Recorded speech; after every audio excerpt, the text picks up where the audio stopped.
Hello and welcome to Wasted Plotential, where we discuss the wasted potential of our favourite plotlines. Sigma was a brand of PS3 ports for the first two games in the modern Ninja Gaiden series. The big draw for the first was the addition of 3 chapters focused on the newly playable female lead, Rachel. For the second, possibly because the Rachel chapters in one were a bit naff, the team instead opted to add 3 chapters, each centered on a different lady. The first follows Momiji from Dragon Sword, hunting down a pair of Tengu that have abducted a child from the Hayabusa village. The second centers on Rachel hunting fiends in New York, capped off with a fight against Marbus from the first game. And the third is about Ayane from the sister series Dead or Alive, pursuing the resurrected Obaba from Dragon Sword in Venice. Now, the issue is that these scenarios don't really do anything for these ladies' stories, and the bosses of their chapters don't relate to them in any meaningful way. Marbus seems like a good choice on the surface, seeing as he's from the same game as Rachel, but Rachel never met him. There is zero connection there. Ayane wasn't in Dragon Sword, so she's got no connection to Obaba. And while Momiji at least has the task of saving Sanji, there's nothing there beyond that. For people who've played the games, I'm sure you've noticed at least one solution here.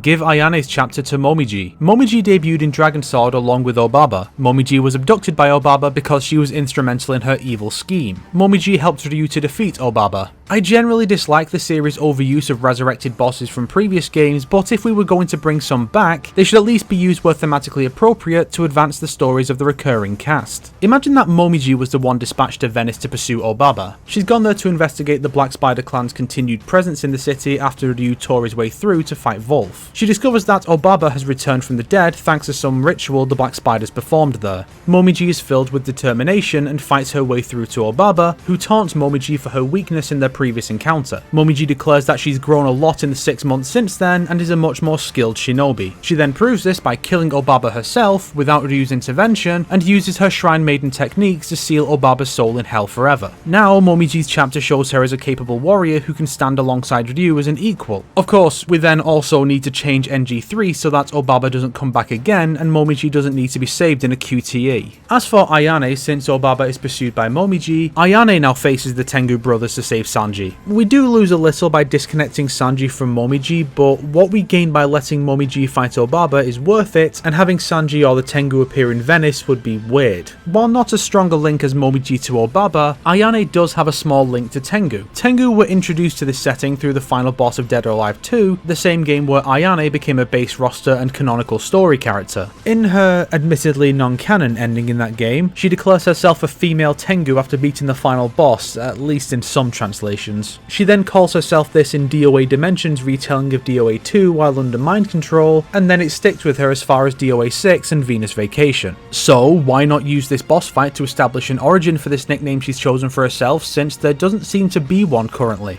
Oh wait, DOA 6 claims she was under Tengu's influence in Dimensions instead of Genra's and that's why she did it. What, was he grooming her to be his Tengu bride? Why is the post-Itagaki story in these games so consistently worse? With both Ryu and Momiji away from the village, Joe Hayabusa calls on Ayane to track the abductors, leading her to Miyama from DOA 2 where she kills the two and declares herself greater than even the mighty Tengu and taking the name for herself. It could even be that she's embarrassed about openly calling herself that at first, but Sanji spreads it around and it sticks until she is forced to accept it. Now Ayane's chapter has some relevance to it, establishing something that's part of her character in her home series later in the timeline. And finally, we have Rachel. The idea of pitting her against a boss from NG1 isn't a bad idea, but the one they chose was baffling. Sure, she can't exactly have a rematch with Gamov since he was human and humans don't seem to be able to come back from the dead, but Rachel did have another boss fight in Sigma 1. Sigma used Rachel's third chapter to bridge the gap between Ryu saving her from being detained by Doku and her reappearance,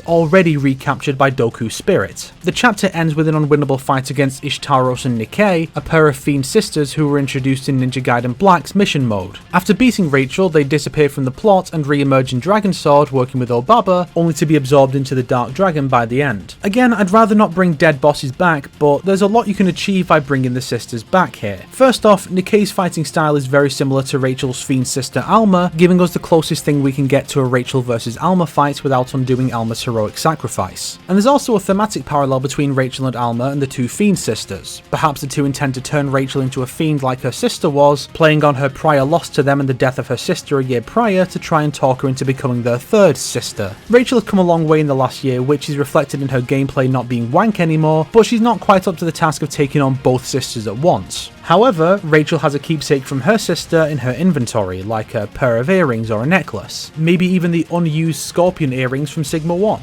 With this reminder of her sister, possibly imbued with some sort of magical boost from Alma, Rachel is able to defeat the two fiends, redeeming herself for her loss a year prior and proving that she's gotten stronger since last time. Since Obaba was coming back anyway and Rachel's boss fight was going to be recycled from 1, they really should have used them for rematches to show progression for Rachel and Momiji. Yes, all three women are shown to be more capable now than they were in previous games, being able to beat major bosses without needing to be saved until the next game, but it doesn't feel like they've progressed as much as it could have if they'd been given better matchups. Without those clear points of contrast, it doesn't really feel like they've gotten that much stronger since their previous appearances, so it feels like Ryu's just gonna have to do everything himself yet again. And he fucking does. Still, as much as I feel these new stories were mishandled, that's still nothing compared to what they did to a certain other NG lady who will be getting her own dedicated episode sometime in the future. Stay tuned. If you liked this video, why not subscribe and support me on Patreon like these fine people here? If not, then make sure to share it with your enemies so they can suffer along with you. Today's recommended video is a critique of Modern Ninja Gaiden by K-Bash. I'm kinda struggling to remember if I've shilled this one or not, but fuck it, I'll do it again. It's a decent critique of the modern games, leaving out the Sigma releases, and it has some decent comedic energy to it.